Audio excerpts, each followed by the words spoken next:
आपने अपनी अचीवमेंट्स और माइलस्टोन्स की बात की है.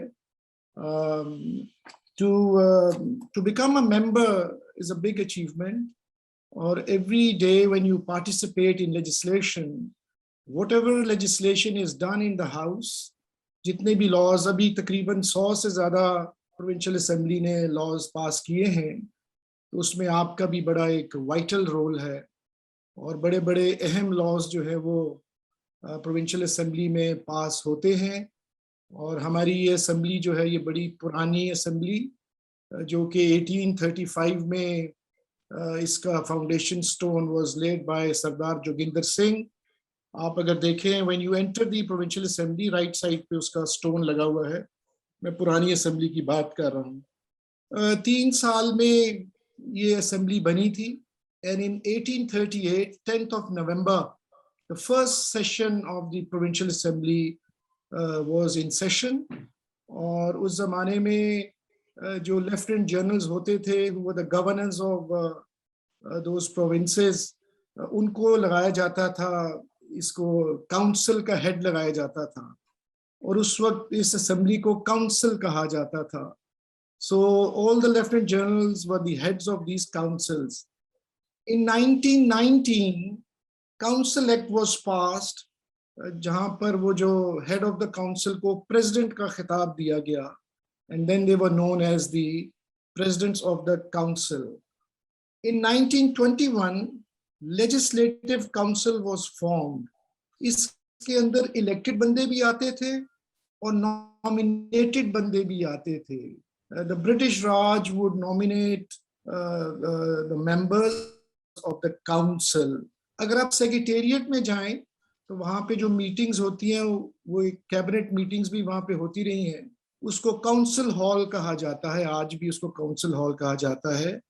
और उस जमाने में कैबिनेट मीटिंग्स जो थी वो सेक्रेटेरिएट में हुआ करती थी, काउंसिल हॉल में. वो बिल्कुल लॉ मिनिस्टर के साथ जो है, उसके दफ्तर के साथ जो है वो काउंसिल है. और देन इन 1927 इसी लेजिस्लेटिव असेंबली में आपको याद होगा, doctor Allama Iqbal, sir Allama Iqbal was also the elected member of this legislative assembly in 1927. फिर 1937 में एक्ट पास किया गया कि इस असेंबली का जो टेन्योर है वो 5 इयर्स रखा जाए. और फिर 5 इयर्स से इसका टेन्योर 10 इयर्स पे बढ़ा दिया गया टिल 1946. वो मेंबर्स का जो टेन्योर था वो 10 इयर्स कर दिया गया था. फिर जब 46 का इलेक्शन आया, 1946 का, उसमें पाकिस्तान मुस्लिम लीग, जिसके मेंबर्स थे 170, वो मेजॉरिटी में आई. और ये वो था जब 1947 में पाकिस्तान ने बनना था, लेकिन उससे पहले 46 के इलेक्शंस हुए थे.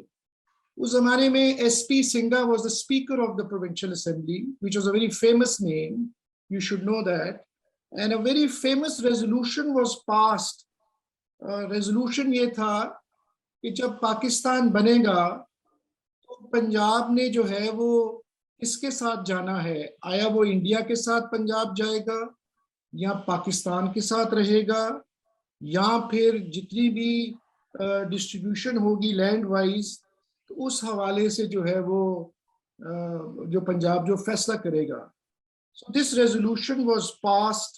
और उस रेजोल्यूशन में ये कहा गया था कि जो भी एरिया वाइज एलोकेशन होगी तो पंजाब जो है वो उसी तरह रहेगा.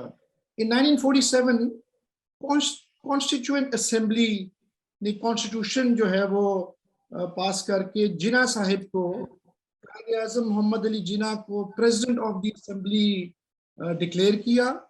और 11 अगस्त 1947 को एक रेजोल्यूशन पास हुआ इस असेंबली में, जिसमें यह कहा गया कि जिना को हमने कायद आज़म का टाइटल देना है.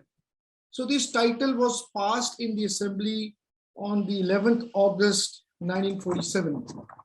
अगर आप आगे चलें तो आपको याद होगा, याद से मुराद है आपने पढ़ा होगा कि 1955 में 1 यूनिट बना था. By 1 unit we mean West Pakistan and East Pakistan. East Pakistan obviously Bangladesh, और West Pakistan Assembly हमारी पंजाब की assembly थी. This was called one unit.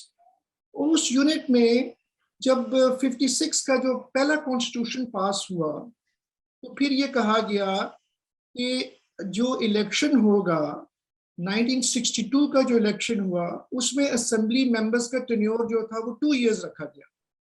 और आपको ये पता होना चाहिए when my father got elected in 1962 तो उस जमाने में बेसिक डेमोक्रेसी इसे कहा करते थे, बीडी मेंबर इसे कहते थे. बीडी मेंबर से मुराद ये था कि all those municipal councillors would elect the MPAs. I would repeat again कि पब्लिक वोट नहीं देती थी मेंबर्स को. जो the ones who were elected municipal councillors, basic democracy जो वहां से नीचे से लोकल बॉडी से शुरू होती थी, so they would elect the members और फिर वो members जो थे वो असेंबली के members बन जाते थे और इनका टेन्योर जो था फिर 3 साल कर दिया गया. और 1969 में 1 यूनिट जो था वो खत्म हो गया.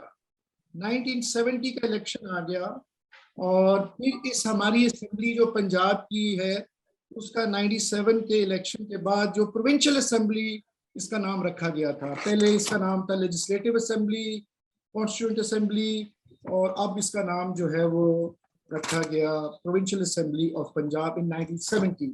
1970 का इलेक्शन हुआ, आपने देखा जब भुट्टो साहब Peoples Party was in majority और वो 7 साल इलेक्शन चला. 1977 में then there was a martial law and so on and so forth. उसके बाद 85 में पहला इलेक्शन हुआ नॉन पार्टी बेसिस पे. Nawaz Sharif got elected as the chief minister 85 में एंड फिर 88 में इलेक्शन हुआ एंड देन 1990 में इलेक्शन हुआ जिसमें मैं पहली बारी I was elected as a member of the Provincial Assembly, Punjab. As everybody knows, before we discuss the role of the provincial legislators, I would like to just highlight few things which are very important to know. Obviously, everybody knows that you need to be 25 years of age, male, female, minority. जिसने भी election लड़ना है, they only qualify अगर उनकी उम्र जो है वो 25 साल हो जाए. During all these years, there was a new law passed by General Musharraf that every member has to be a graduate. Now, when this law was passed, graduation law, so a lot of members, very old members of the assemblies, they could not qualify.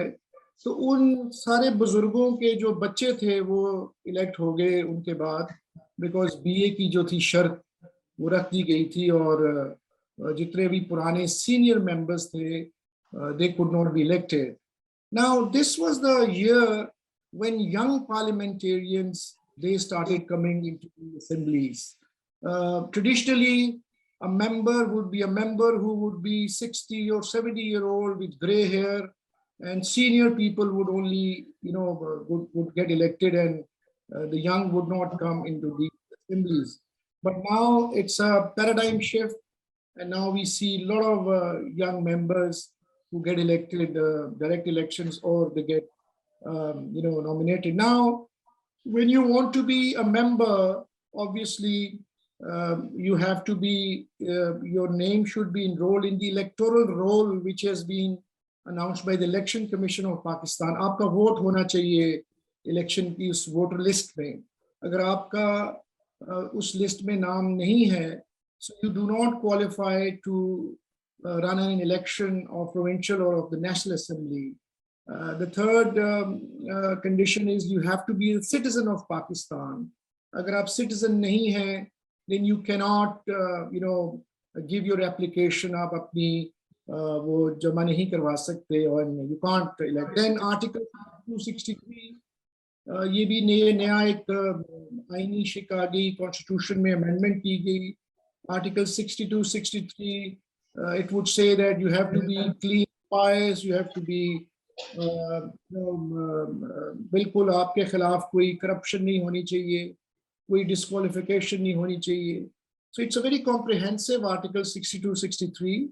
कुछ लोग इसकी जद में आके जो थे वो disqualify हो गए. Now when you present your nomination papers election के लिए, obviously you need a proposer, a seconder. वो जो प्रपोजर और सेकेंडर है वो कोई भी वोटर आपका हो सकता है जिसका वोटर लिस्ट में नाम शामिल है. और then you submit your application. You need to declare your accounts, your assets, your bank balance, your properties, your inheritance. So every time when I contest elections, I have to, submit all my assets, all my declarations, my tax returns, whatever I have. So, and then there's also one condition that if you are representing any political party, then you have to also present the ticket. Party ticket जो है वो देना पड़ता है, जो कि लाजमी है. Only then you could get that symbol. वो निशान जो आपको है, चाहे बल्ले का निशान हो, चाहे ट्रैक्टर का निशान हो, या तीर का निशान हो, वो आपको तब मिलता है अगर आपके पास पार्टी टिकट है. Otherwise you can contest as an independent candidate. आज़ाद इलेक्शन जिसे आप कहते हैं उससे लड़ा था. इलेक्शन कैंपेन जो है वो स्टार्ट होती है और इलेक्शन कमीशन जो है वो इसको एक अपना नोटिफिकेशन निकालता है. जो सरकारी इलेक्शन कैंपेन है उसकी टाइमिंग्स होती हैं, नॉमिनेशन पेपर्स है, एक्सेप्टेंस है, रिजेक्शन है, and then you run the campaign. फिर इलेक्शन डे आ जाता है. और सो इलेक्शन कमीशन ने बड़ा तेजी के साथ ये सारा सिलसिला जो है वो उसको चेंज किया. I have seen for the last 30-35 years, Election Commission has come up with a lot of aggressively उन्होंने अपने आप को strengthen किया. Still there are many questions, many doubts about the authenticity and transparency of every election that we fight in Pakistan. So Election Commission has become very tough now. हमारे ज़माने में पहले था कि आप वो बैनर्स लगाते थे वो कपड़े वाले, वो उन्होंने ख़त्म कर दिए. लाउड स्पीकर का इस्तेमाल जो था उन्होंने उसको कम कर दिया. एंड मड स्लिंगिंग के बारे में एथिक्स जो हैं वो इलेक्शन कमीशन ने दिए. और इलेक्शन कैंपेन्स अब आसान हो गई हैं. पहले they were very expensive, lot of money was spent. फिर पैसे का भी उन्होंने कहा कि जी आप 3 लाख से ज़्यादा नहीं खर्च कर सकते अपनी इलेक्शन कैंपेन में. Now this 300,000 rupees was a very less money. इस पे भी लोगों ने बहुत एतराज़ किया कि लोग फिर गलत किस्म के वो अपने वो अकाउंट्स जमा करवाते थे. तो उसके बारे में भी इलेक्शन कमीशन ने अपना वो सारा दिया. So once the polling starts, जब इलेक्शन आपका होता है तो पोलिंग स्टेशंस आपके बनते हैं. पोलिंग स्टेशन के भी अपने रूल्स हैं. पोलिंग किस तरह करनी है, what is a ballot paper, how do you stamp that ballot paper, how does a vote get rejected, how does a vote get controversial, usko challenge kis tarah karna hai, polling agents and presiding officers. So it's a big network of all these employees which are put as presiding officers. तो political parties अपने अपने बंदे वहाँ पे खड़ा करती हैं और political agents आपके वहाँ पे जाते हैं और इलेक्शन जो है वो कंप्लीट हो जाता है from 9 to 5. काउंटिंग स्टार्ट होती है और उसके बाद आपका जो नया सिस्टम इन्होंने अभी रख दिया है. पहले पुराने ज़माने में, हमारे ज़माने में there used to be a lot of rigging and many people would pick up those ballot boxes and run away, and then they would come back with those jali votes and all that stuff. So a lot of things have been happening within all these years. But now तो digital voting का जो अभी current government ने शुरू किया है, they have started with this intention so that the credibility of the elections results should be much stronger and much higher and higher. So इसके ऊपर भी बहुत political parties की अभी बहस हो रही है और इस पे भी अभी डिसीजन लेना पड़ेगा. और डिजिटल वोटिंग जो है उसका फायदा ये है कि जाली वोट कास्ट नहीं होगा. नॉर्मली लोग फौत भी हो जाते हैं लेकिन उनका वोट कास्ट हो जाता है polling counting of the votes जो है वो it's a very important stage. उसके बाद पोस्टल बैलेट्स जो है वो किए जाते हैं और फिर नोटिफिकेशन होता है, कंसोलिडेशन स्टेज होती है and then the member enters into the assembly for oath taking. जब आपका oath हो जाता है as a member of the provincial assembly or a national assembly, तो the पहला election आता है वो speaker का आता है. Obviously members vote for the speaker, for the deputy speaker election. उसके बाद election of the chief minister आता है. Chief minister का भी nomination papers का भी एक तरीकाकार दिया गया है election commission में, और उस पे भी जिरा होती है, पेपर एक्सेप्ट होते हैं, रिजेक्ट होते हैं, और the chief minister then takes the vote from the house, then he gets the vote of confidence. Once he gets the vote of confidence, और उसके बाद वो oath भी उसका होता है, और then the cabinet is formed, the ministers are then notified, और oath of the ministers उसको करते हैं. Chief minister के पास, he has the authority to appoint special assistants to the chief minister. Probably ये दो होते हैं, लिखा हुआ है privileges की book में कि आप दो लगा सकते हैं, और advisors आप बना सकते हैं chief minister के. Normally tradition तो ये है कि आप 4-5 ही बनाते हैं ज़्यादा, but many chief ministers had made lot of advisors, which the Supreme Court actually took a notice of that, और अब उन्होंने कहा कि जी आप इसको कम करें. After this whole जब ये ख़त्म होता है सारा सिलसिला chief minister, cabinet, oath taking वगैरह वगैरह, then comes the formation of the standing committees. Standing committees are the most important forum of any assembly. A smart chief minister or any political leadership would always strengthen these standing committees, where the role of the members would then be highlighted. It is a very, very important forum. जितना आप इसको strong करेंगे, उतनी आपकी democracy strong होगी. जितना standing committees को आप vibrant करेंगे, उतनी ही healthy legislation जो है वो आपके सामने आएगी. It has been a tradition in the parliament and in the assemblies कि जो हमारी public account committee होती है, which is one of the strongest forums in the whole parliamentary system में, उसका जो chairman है आप opposition से लगाते हैं. And then you have to give a proper and a special place to the opposition leader. Opposition leader has its own secretariat, he has its own staff, and he's given a status of a minister, और उसके वही perks and privileges होते हैं जो कि एक वजीर के होते हैं, और obviously no democracy can survive without the opposition. तो standing committee के जो हैं the formation, and that is very important, and I see a lot of women now as chairpersons, which is a very, very good and a very healthy sign. Public account committee, privileges committee पे members के जो privileges हैं उसको safeguard किया जाता है. थोड़ा सा इसका misuse भी होता है, but that depends how the speaker would accept that privilege motion और किस तरह होते हैं. Parliamentary secretaries को भी notify किया जाता है. Parliamentary secretary is an excellent stage when you learn the parliamentary practices. You need to learn how to answer a question. Question answer session जो है वो बहुत ही important होता है assembly में. This is one way जहाँ पर members जो हैं वो अपनी will को exercise करते हैं. This is one way where they can contribute whatever menace is happening in any part of Punjab.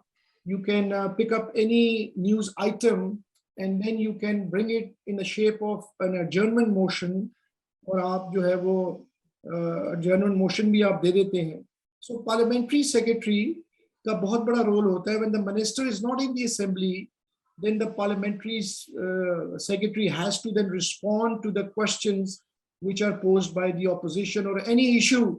Secretary जो है वो इसकी absence पे बोलता है. But when the minister is present, then the parliamentary secretary is not allowed to talk.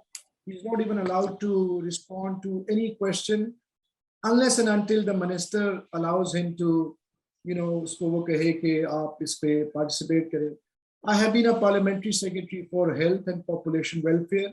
That was my best time when I learned a lot. There was a time when I knew what is going to be happening, or that gave me a lot of edge to learn the parliamentary practices. और ये चीजें हमारे ज़माने में there were no trainings of the parliamentarians. There wasn't any school for any parliamentarian, any newly elected. I was a young man when I got elected at the age of 25. I was a law graduate. Nobody taught us, nobody trained us, nobody even told us what are the rules and what are the manners, how to operate in an assembly. So we learned by listening and by reading all the old, discussions. हमने तो बुजुर्गों से सीखा, लेकिन हमारे ज़माने में back in 88 and 90, there weren't any trainings. Like you are being given a training through the FNF, which is a very, very good thing. तो हमारे ज़माने में ना तो पिलडर था, ना ही FNF थी, ना ही कुछ और था, और किसी किस्म का भी कोई भी असेंबली जो थी, कोई ट्रेनिंग नहीं होती, ना देते थे, ना वजीरों को कोई ट्रेनिंग थी, ना ही पार्लियामेंट्री सेक्रेटरीज की कोई ट्रेनिंग है, ना ही members of the standing committee की कोई ट्रेनिंग है. There are rules. तो चीजें आपको with the passage of time जो है वो आपको मिलती हैं. Now what the role of the provincial legislators? आपका मेजर रोल जो है obviously that is legislation, to participate in the legislation. And please remember that every member has a very, very valuable vote. Every member can exercise his or her will in the assembly. Do not underestimate your status or your power. Even a single member, through a proper resolution, through any adjournment motion, can change or can, amend anything that they want to. But you need to be very well prepared. You need to be prepared on your subject, on the issue. So legislation is a major. देखिए ना, हमारे ज़माने में जितनी major legislation हुई थी, people would participate in it. Your job is to read that bill. Your job is to do research. आप research करें, जो नया law बन रहा है, उसके अंदर आप रिसर्च करके बोलें. आपको जो है वो पिक करता है. Media would only pick a member, any member talk when he's very, very relevant, and his talk is based on logic and on reasoning. So please, that every single step that you take while you're in the parliament or in the assembly, whatever you say is being recorded. And you can even talk on a point of order and you can make your mark, but that point of order has to be relevant, has to have an effect. Adjournment motion is a very fine way जहाँ पे member जो है वो इस society में जो चीजें हो रही होती हैं उसको बंदा सामने लेकर आता है. Adjournment motion can play wonders also. Adjournment motion, you adjourn the current discussion जो हो रही होती है, और उस पे speaker can even form a committee, and on that single issue, or maybe on a project, or maybe on any terrorism, or any that takes place, highlight your point of view to an adjournment motion. Resolutions are even important.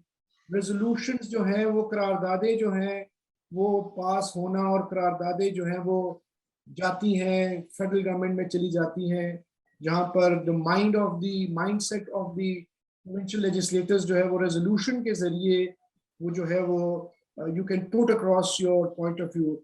Private member day is another very important stage.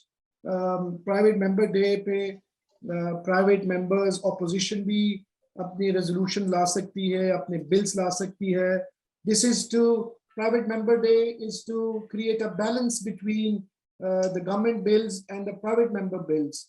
Private member day is a very important day where you can bring in your own bills, bring in your own amendments. If that bill is carried, so आपका वो जो law जो है वो बन गया. The budget session is a very, very important. It's a stage where you can say whatever you want to say. It is a stage where you can represent your हल्का. Budget session में बहुत सी बातें जो है वो आपको time मिलता है बोलने का. Especially opposition members, they get a good chance to vent out their issues, and they try to corner the government. The law minister has to respond to all those budget discussions. Every single minister has to respond, has to take the notes of all whatever has been said by the member of the opposition or any treasury benches member. Treasury benches के जो members होते हैं, जो इक़्तिदार के members होते हैं, उन्हें time नहीं मिलता बोलने का, ना ही उन्हें कोई टाइम देता है, ना ही ये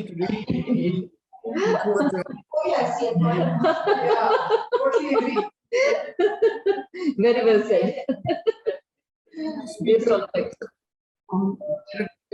और कमेंट करें गवर्नमेंट की वर्किंग पे, तो budget session is a good way to आप अपने तरीके से कर लेते हैं. I would suggest whenever a treasury bench member, any member who is a member of standing committee या वो इक़्तिदार के साथ है, तो आपने कोई चीज भी डिस्कस करनी है असेंबली में, you must go and meet the speaker first. आप स्पीकर साहब से प्राइवेटली बात करके, and if you want to bring in a resolution, if you want to bring in an amendment, or if you have any other issue, please take speaker into confidence, deputy speaker, speaker, law minister, आप इनको confidence में ले सकते हैं ताकि government embarrassed ना हो. Government does not want to get embarrassed in the assembly because media बैठा होता है और वहाँ पे जंग चल रही होती है सेशन के दौरान. तो बजट सेशन में cut motions होती हैं, cut motions are given by the members of the opposition. It is a way to have a discussion. Cut motions अगर pass हो जाएं तो आपका बिल जो है वो रुक जाता है. These are the few roles of the provincial legislators जो कि उनको perform करते हैं. And please remember, you are one of the most chosen ones, and आपके ऊपर बहुत सी उम्मीदें भी होती हैं और you have to carry yourself in a way that you should make a mark in the public also and make a mark in the assembly also. There was one very famous bill which was passed, which was called defection clause bill. अगर आपको याद हो या आपको पता हो, there used to be a lot of floor crossing. Floor crossing से ये थी कि वो 40-40 बंदा जो है वो पार्टी को छोड़कर दूसरी तरफ चला जाता था और एक इम्बैलेंस क्रिएट हो जाता था डेमोक्रेसी के लिए और मेजॉरिटी लूज हो जाती थी. चीफ मिनिस्टर की या ऑपोजिशन को डाइल्यूट किया जाता था, बंदे तोड़े जाते थे और एक बहुत बड़ा एक नाम लोटा आपने सुना होगा को कहा जाता था. लोटा क्रेसी वाज प्रमोटेड वगैरह वगैरह. उसको रोकने के लिए the provincial assembly passed a defection clause bill. Now if you want to leave your party and if you want to go to the other party, you cannot do just like that. आपको resign करना पड़ता है अपनी party से. अब जो नया law बना है जिसमें बहुत सी प्रोटेक्शन दी गई है पॉलिटिकल पार्टीज को, उसमें ये है कि अगर आपका कोई पार्टी का बंदा, अगर आपका कोई बिल है उस पे वोट नहीं करता तो the president of the party can terminate him as a member. So a lot of powers have been given to political parties now through election commission, through new laws, और बहुत से laws जो हैं वो ऐसे बने हैं जहाँ पर डेमोक्रेसी को स्ट्रेंथन करने के लिए बहुत से laws ऐसे बनाए गए हैं कि डिफेक्शन क्लॉज बिल इसलिए बना था कि असेंबलियाँ टूटे ना और डेमोक्रेसी जो है वो स्ट्रेंथन हो जाए. I have seen dissolution of the assembly. मैं 1990 में आई वाज अ मेंबर और हमारी असेंबली जो थी वो टूट गई थी और हम लोग सुप्रीम कोर्ट में हम चले गए. It's a very historical decision which supreme court took. It was a full bench supreme court का था और हमारे लॉयर्स वहाँ पे गए और it was very interesting discussion. I was a part of that discussion और मैंने वो सारा प्रोसीडिंग सुनी भी थी, देखी भी थी. और पाकिस्तान की हिस्ट्री में पहली बारी कोई असेंबली जो थी बहाल हो गई थी. It was restored. Then again chief minister साहब ने फिर उसको तोड़ दिया and then we went into elections. अभी जो गुड न्यूज़ इज दैट कि आजकल असेंबली अपने 5 साल पूरे करती है और मार्शल लॉ और आर्मी कूज का जो ट्रेंड था उसको डिमिनिश किया जा रहा है. नेशनल सिक्योरिटी काउंसिल बना दी गई. Even a chief minister dissolves an assembly, that matter would go to the National Security Council. वहाँ पर जाके उसको finality मिलेगी इसकी dissolution की. So these were the few stages और laws जिसके दौरान हम गुजरे और हमने सब कुछ ये देखा। हमारे चूंकि अब गिलगित बिल्तिस्तान की भी असेंबली बन गई है, now we have 5 assemblies. 18th amendment was a big amendment which gave a lot of powers, and things were devolved to the provinces. और हमारे ज़माने में एक फेडरल लिस्ट होती थी, एक कंकरेंट लिस्ट होती थी, और डुप्लीकेशन थी। फेडरल गवर्नमेंट भी वही काम कर रही होती थी और सूबा भी वही काम कर रहा होता था। तो ये डोमेन्स जो हैं ये असरटेन हुई हैं बाद में 18वीं तरमीम के बाद।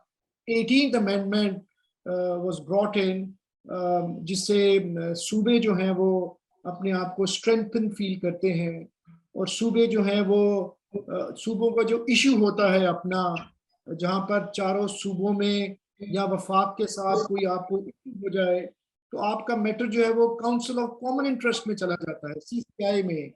काउंसिल ऑफ कॉमन इंटरेस्ट एक फोरम है जहां पर वफाक, फेडरल गवर्नमेंट और प्रोविंशियल गवर्नमेंट बैठती है और आपस में अपने इश्यूज जो हैं वो सॉर्ट आउट करते हैं। This is called council of common interest.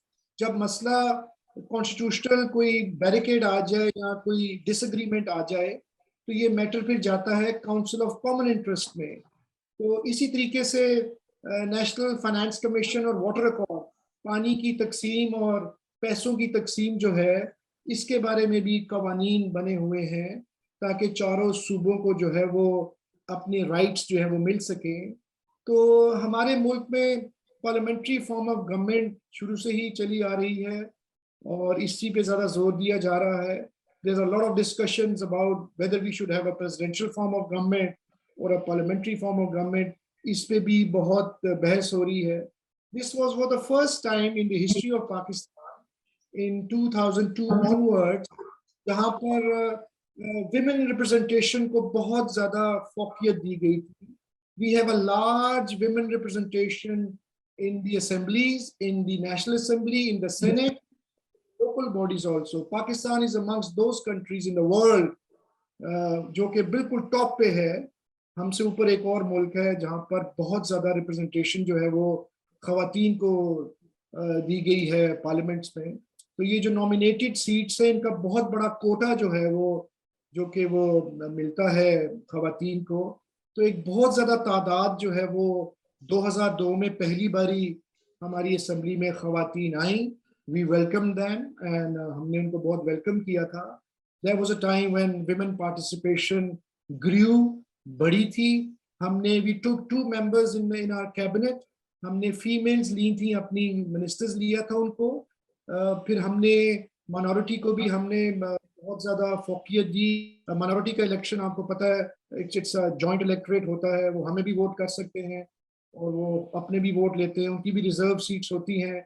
We got Hindu seats, we got Sikhs की हमारी हैं और Christians के हमारे minorities के जो elections हैं उनके अपने होते हैं, उनके अपने rules हैं, लेकिन उनको joint electorate है, उनको भी participate करवाया गया है in the nation building, because we have a lot of respect for our these minorities. So these were the roles of the legislators, and I also discussed about the little history of provincial assembly. हमारी assembly अब ये छोटी हो गई थी, इसीलिए Punjab assembly का नया हॉल बनाया। चौधरी परवेज लाई साहिब ने पुराना ये शुरू किया था। We were very very careful. कुछ लोगों ने कहा कि जी इसको आप बंद कर दें पुरानी असेंबली को। हमने बड़ा एहतजाज किया, हमने कहा ये हमारा एक सिंबल ऑफ डेमोक्रेसी है, हमारे पार्लियामेंटेरियंस का एक निशान है ये, इसको आप ख़त्म मत कीजिए, आप ज्वाइनिंग एक चीज़ बना लें। तो अब जो नई असेंबली बनी है उसको बड़ा केयरफुली बनाया गया है, इसी पैटर्न पे। उसका जो पत्थर है, the stone has been imported from India, जो उसकी वुड है वो बर्मा ठीक वही वाली वुड उन्होंने लगाई है और उसी के पैटर्न पे नई असेंबली बनाई है, so that we can accommodate more and more of members. Because one other thing which I would like to, before I close my talk, जो इलेक्शन कमीशन जो है वो अभी होनी है, हमारी मर्दमशुमारी होनी है, सेंसस होना है हमारा, उसके बाद हमारी हल्का बंदी होनी है, डिलिमिटेशन होनी है हमारे हलकों की। आफ्टर एवरी 300,000 पीपल 3 लाख बंदे के ऊपर एक सूबाई असेंबली का मेंबर की सीट बनती है। तो 2 सीटें आप मिला लें असेंबली की, तो बन जाता है 6-7 लाख वोट, उसके ऊपर एक नेशनल असेंबली बनती है की सीट बनती है। So this is the configuration of the population based होती है हमारी असेंबलीज, जो सीटें हमारी होती हैं। 3-3.5 लाख पे एक सूबाई सीट बनती है और 6.5-7 लाख पर एक कौमी असेंबली की सीट बनती है। तो ये कॉन्फ़िगरेशन है और इसी के ऊपर अब मर्दमशुमारी होगी। अगर आपकी पॉपुलेशन बढ़ जाएगी तो आपका हल्का स्क्वीज हो जाएगा। मेरा हल्का पहले बहुत बड़ा था, उसमें गांव थे, गुजरात इज माय हल्का। अब मैं म्यूनिसिपल लिमिट्स में आ गया हूँ क्योंकि पॉपुलेशन बढ़ गई है शहर की हमारी। जो सेंसस होता है उस पर भी आप नजर रखें ताकि आपके जो राइट्स हैं वो इन्फ्रिंज ना हो और आपकी सीटें जो है वो इंटैक्ट रहे। सेनेट का आपको पता है, how do we members of the provincial assembly we give votes to the senators. ये सीक्रेट बैलेट होता है। सेनेटर्स की फेडरल में जाकर रिप्रेजेंटेशन होती है चारों सूबों की, दैट्स द हाईएस्ट फोरम। और लॉज पास होते हैं, उनको इख्तियार भी होता है, सेनेट के पास होता है। So these are the things I wanted to share with you. With this, I would like to thank everybody for giving me a very patient, आपने बड़ा सब्र से मुझे सुना है. If anybody has a question, I'm more willing to answer that. Please.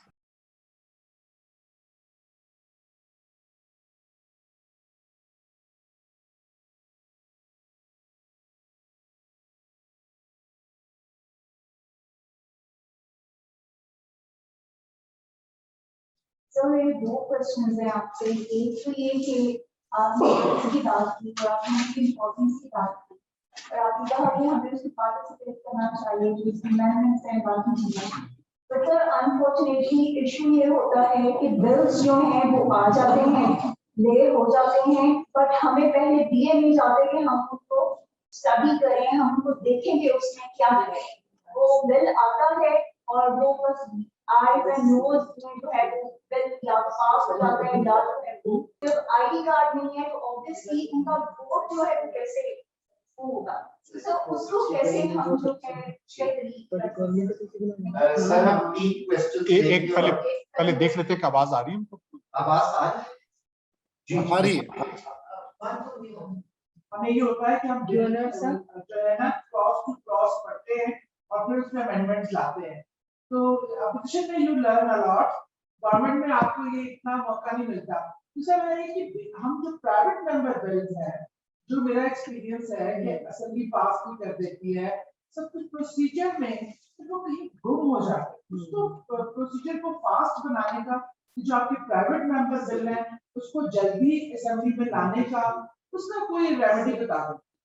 Please बताइए। जी, thank you for taking us through this very interesting journey of Punjab assembly. हम कुछ इतनी हिस्ट्री से वाकिफ हमारी नहीं थी, and I had the pleasure of working with you as when you were the education minister, so I know how dynamic you are. अब मेरा भी I think you can club my question also with Sadia's question. As a private member, I think I have submitted at least about 10 to 12 bills and amendments as a private member, and very important legislation like Child Marriage Restraint Act, rights of transgenders, rights of protection of animal rights, etc., etc. But these bills do not see the light of the day. We thought we were here for legislation, और somehow हमें ये बताया जाता है कि सिर्फ department जो लाएगा बिल वो पास होगा और होगा, प्राइवेट मेंबर जो है वो आराम करें, चिल करें। जी इमरान रसूल साहब, आप 3 सवालों का जवाब दे दीजिए, 2 बात और हैं नेक्स्ट राउंड।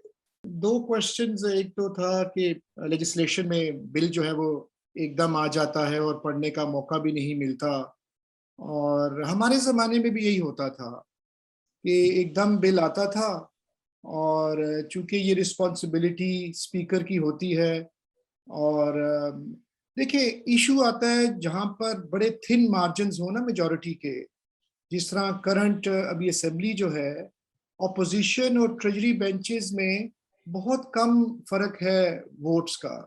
तो जहां पर टाइट सिचुएशन हो वहां पर obviously you need votes to pass a law.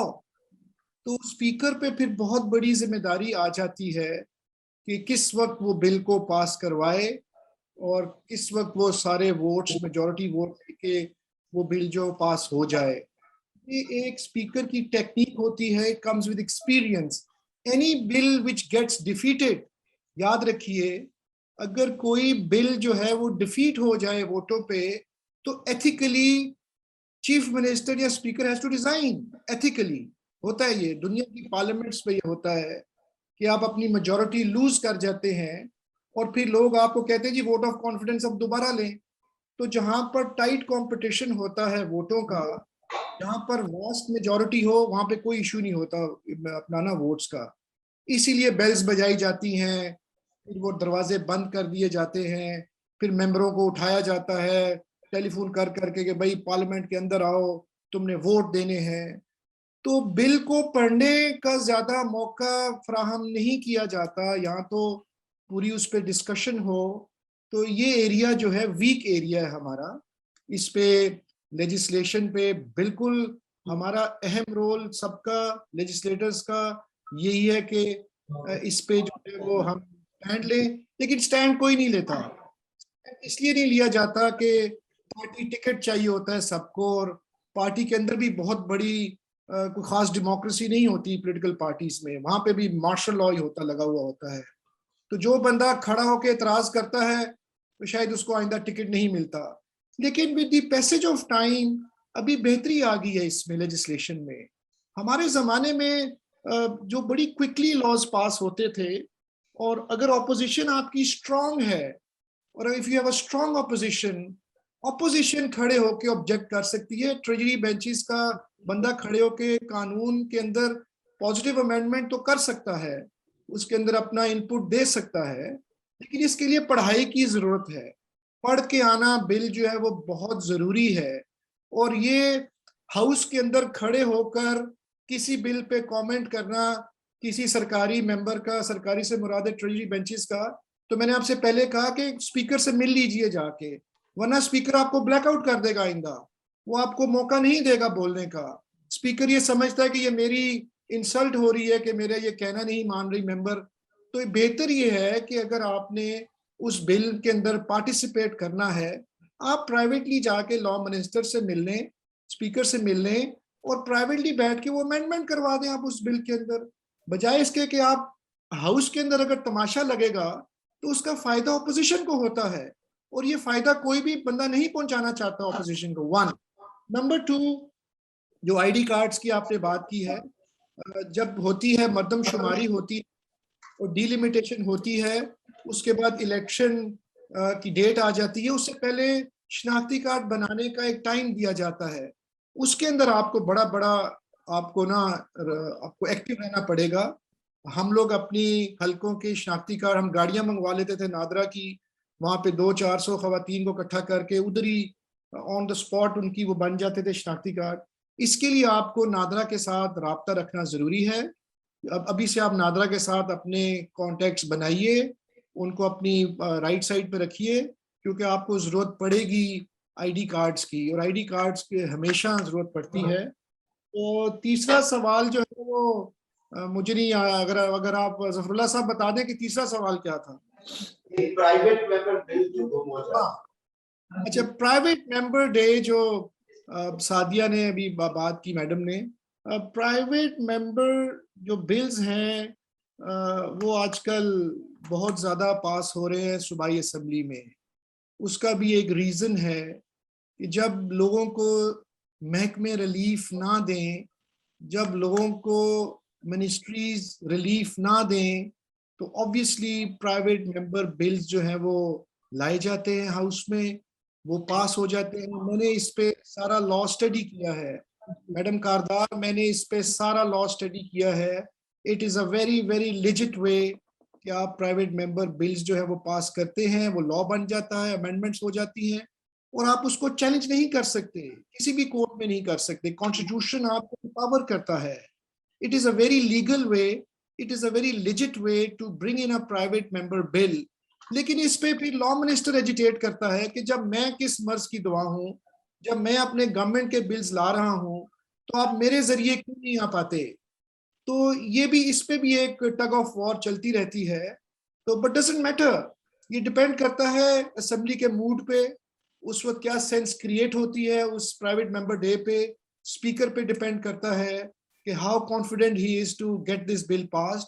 इसके लिए भी नेगोशिएशन जरूरी है स्पीकर के साथ बैठ के, इसके because law minister would always oppose a private member bill, जो है वो उसको अपोज करेगा, वो कहेगा कि मैं इसको ट्रेजरी की तरफ से लेकर आता हूँ, मैं गवर्नमेंट बिल इसको बनाता हूँ। ये वॉर चलती रहती है, बट ये डिपेंड करता है कि आपके कितने अच्छे सियासी ताल्लुकात हैं, आपने कितनी लॉबिंग की है आपने अपने बिल के लिए। Whenever you want to bring in a bill and a private member, you need to lobby first. You need to at least have 30-40 people on your side. Lobbying के बगैर कोई लॉ पास नहीं होता, ये एक ट्रेडिशनल वे है, lobby बहुत जरूरी है। All of a sudden, if you bring in a bill, it will come as a surprise to everybody. इतना टाइम नहीं होता उस बिल को डिस्कस करने का, वो 15-20 मिनट में उस बिल का फेट जो है वो अपना कंप्लीट होना होता है। So I would suggest you should lobby first. जो लॉ आपने बनाना है, जो लॉ आपने लेकर आना है, बिल लेकर आना है, उसकी अपने कॉलीग्स के साथ लॉबी कीजिए, फिर स्पीकर को कॉन्फिडेंस में ले लें, और जब स्पीकर कॉन्फिडेंस में आ जाएगा तो फिर लॉ मिनिस्टर खुद से ढीला हो जाएगा। जी सर। ये सवाल था, ये बहुत एक लंबी डिबेट शुरू करना चाह रही है कि पार्लिमानी निज़ाम अगर हम चले जाएं प्रेसिडेंशियल सिस्टम की तरफ तो उसमें क्या रोल होगा लेजिस्लेटर्स? लॉबिंग तो एक हर जिंदगी के सेशन में हमारी जरूरत होती है, और लॉबिंग के बगैर कुछ भी नहीं होता, चाहे सियासत हो, चाहे सोशल लाइफ हो, कोई भी लाइफ उसमें लॉबिंग होती है, कोई भी इदारा होता है। तो इस दफा हमें जो सेक्शन, हमें जो प्रॉब्लम होती है, हम एक मिनॉरिटी के रिप्रेजेंटेटिव हैं, और जैसा कि मैंने बताया कि साहिबाबाद से तक तमाम मिनॉरिटी इश्यूज जो भी होते हैं, चाहे ग्रेवयार्ड्स के हो, चाहे सोशल इश्यूज हो, किसी किस्म के इश्यूज हो, हम देखते हैं, लेकिन हमें कोई भी रिजर्व सीट्स पे किया जाता है तो उस तरीके से हमें फंडिंग भी नहीं होती जिस तरीके से इलेक्टेड मेंबर को फंडिंग चाहिए। Point well made. एक जल्दी मैं सर इसमें जरा आप थोड़ा सा बता दें कि हम इसे बेहतर तरीके से क्या करना।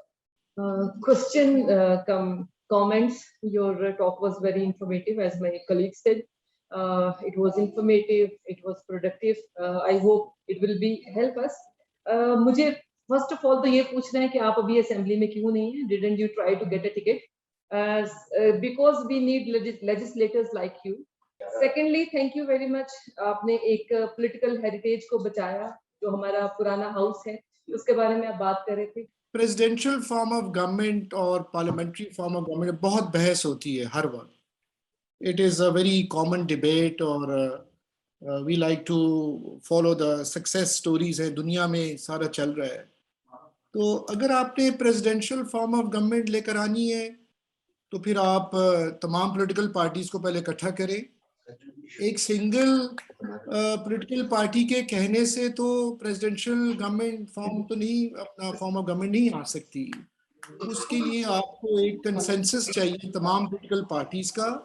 अगर एक सिंगल पार्टी चेंज भी कर लेती है, थ्रू सुप्रीम कोर्ट कर लेती है या अमेंडमेंट कर लेती है, और लेकिन अगर बाकी पॉलिटिकल पार्टीज उसका बायकॉट कर दे उस इलेक्शन का, तो फिर उस ऐसे इलेक्शन का तो फायदा कोई नहीं है। इसीलिए हर इलेक्शन पे पॉलिटिकल पार्टीज का इसमें शामिल होना, जब वो होती हैं तभी उसकी ऑथेंटिसिटी और क्रेडिबिलिटी बनती है किसी भी इलेक्शन की। तो आप चाहे पार्लियामेंट्री फॉर्म कर लें या प्रेसिडेंशियल फॉर्म ऑफ गवर्नमेंट कर लें, लेकिन इसमें आपको पॉलिटिकल पार्टीज का जो है वो उसको मेजॉरिटी वोट चाहिए आपको पॉलिटिकल पार्टीज का। I think this is among those political leaders, अगर वो इस पे मुत्तफिक हो जाएं तो प्रेसिडेंशियल फॉर्म ऑफ गवर्नमेंट आ सकती है। लेकिन अगर आप किसी एक ऐसे कह लें, अगर आप उसको किसी ट्रिक के जरिए आप अपनी लेगेसी को कंटिन्यू करना चाहते हैं और एक ऐसा सिस्टम ले आए जिससे आप अपनी आपको ज़ात को बचा लें और मुल्क का नाम बचाएं, वो ऐसी ट्रिक नहीं चलती, फिर वो ज़्यादा लॉन्ग लास्टिंग नहीं होती है। आपने देखा मुशर्रफ साहब का जो मार्शल लॉ लगा था वो ज़्यादा देर नहीं चल सका था। Martial laws are not in fashion these days. अब दुनिया नहीं एक्सेप्ट करती किसी भी मुल्क को। 1 नंबर 2, आपने मेरे बारे में पूछा कि मैं क्यों नहीं देखिए मेरा I am secretary information from PMLQ। मेरा हल्का है वो गुजरात शहर है। मेरा MNA है चौधरी परवेज इलाही, जो मेरे MNA हैं। तो जब हम अब वो MPA बन गए, उन्होंने सीट छोड़ दी थी MNA की। तो जब हमारा इत्तेहाद हुआ PTI के साथ, तो जो पहली कंडीशन जो PTI ने लगाई थी वो मेरी सीट की लगा दी कि जी हमें शहर से आप ये सीट दे दें। और हम लोग जरा प्रेशर में आ गए हमारी जब तो चीफ मिनिस्टर स्पीकर ने कहा परवेज लाई ने कि ये डायरेक्ट मेरे नीचे MPA है मेरा। मैं पहले शुजात हुसैन साहब थे मेरे MLA, और फिर परवेज लाई, आजकल लाई है मेरा MNA जो है। तो मैं इनके साथ 8 इलेक्शंस में लड़ी इसी सीट से, मेरे फादर भी इसी सीट से थे वगैरह वगैरह। तो उन्होंने कहा कि नहीं आप हमें ये सीट दे दें वरना ये इत्तेहाद नहीं चलेगा आगे। मैंने बड़ी ग्रेशियसली मैंने कहा जी आप बेशक ये सीट दे दें, क्योंकि हमारा कोई ट्रस्ट बिल्डिंग नहीं थी PTI के साथ। 2 जमातों का इत्तेहाद था, सीट टू सीट एडजस्टमेंट थी। मैंने फिर वो कुर्बानी दे दी। मैंने कहा डजंट मैटर, मैंने बहुत इलेक्शन लड़े हैं तो मैं जो है ना वो दे दें सीट। बहरहाल वो हमारा इत्तेहाद चल पड़ा और आज आप देख रहे हैं कि वो चल रहा है। 3-3.5 साल हो गए हैं। अल्लाह करे आइंदा भी इत्तेहाद चलता रहे। बहरहाल इलेक्शन कभी कभार मिस भी करना पड़ जाता है, और कायद आज़म मोहम्मद अली जिन्ना ने भी एक इलेक्शन नहीं लड़ा था, मिस किया था। आप हर एक की हल्के की अपनी अपनी डायनामिक्स होती हैं, और बहरहाल मैंने इलेक्शन नहीं लड़ा, और आइंदा बहरहाल मेरा ख्याल है मैं इलेक्शन अब जरूर लड़ूंगा। जफरुल्लाह साहब 2 क्वेश्चन और थे जो मुझे नहीं आ रहे अभी। अबाउट द माइनॉरिटीज, वो दोस्त बता रहे थे कि अब जो 18वीं तरमीम के बाद सिस्टम है उसमें minorities are elected on the basis of party base, और शायद उस वजह से उनको प्रॉब्लम्स भी आते हैं। Yes, there is joint electorate, they can vote for the Muslim members, लेकिन जो पर से minorities के members हैं वो अब पार्टी लिस्ट पे आते हैं। और आखिरी आपकी एप्रिसिएशन की, आपने हेरिटेज को प्रिजर्व किया, और उस एप्रिसिएशन में मैं Political heritage. minorities की रिप्रेजेंटेशन में, if you want to say something. Minorities को बहुत ज्यादा तरजीह दी जाती है। तमाम पॉलिटिकल पार्टीज के मैनिफेस्टो में भी ये चीज़ें शामिल होती हैं, और हर जो शेड्यूल्ड पार्टीज हैं, वो इंटेलिजेंट जो पार्टीज हैं, वो माइनॉरिटीज को साथ लेके चलती हैं। और कल्चर और आर्ट का भी आपको पता है कई फनकारों को भी दिया जाता है टिकट, ताकि इस सेक्टर को भी प्रमोट किया जाए। माइनॉरिटीज़ के मामले में सेपरेट इलेक्टोरेट हो या जॉइंट इलेक्टोरेट हो, जॉइंट में उन्हें ज़्यादा फ़ायदा है। और सीट्स जो हैं वो, दोबारा बता रहा हूँ, सीट्स जो हैं उनकी वो पॉपुलेशन बेस्ड ही होती हैं। जितनी उनकी पॉपुलेशन होगी उनको उतनी ही सीटें मिलेंगी माइनॉरिटीज़ को। और ये जिस तरह प्रोपोर्शनेट रिप्रेजेंटेशन से ख़वातीन की सीटें आती हैं, वो डिपेंड करता है कि आपकी इलेक्टेड सीटें कितनी हैं, वो फिर कोटास मिलते हैं, वो लिस्ट बनती है और फिर ख़वातीन मेंबर्स बन जाती हैं। माइनॉरिटीज़ पे बिल्कुल इस पे काम हो सकता है। तो मेरी तो स्ट्रॉन्गली उस पे सपोर्ट रहती है हमेशा माइनॉरिटीज़ के साथ। माइनॉरिटीज़ को फंड्स भी दिए जाते हैं। एक ज़माने में हम लोग फंड्स चर्च को नहीं दे सकते थे, तो अब हम चर्च को दे सकते हैं फंड्स, मस्जिद को नहीं दे सकते। तो रूल्स बने हुए हैं कि आप गवर्नमेंट का जो पैसा है वो, तो चर्च पे भी पैसा अब लग रहा है। इनको डेवलपमेंट बजट भी देते हैं, इनकी रिप्रेजेंटेशन है, सेनेट में भी है, नेशनल असेंबली में भी है, प्रोविंशियल असेंबली में भी है।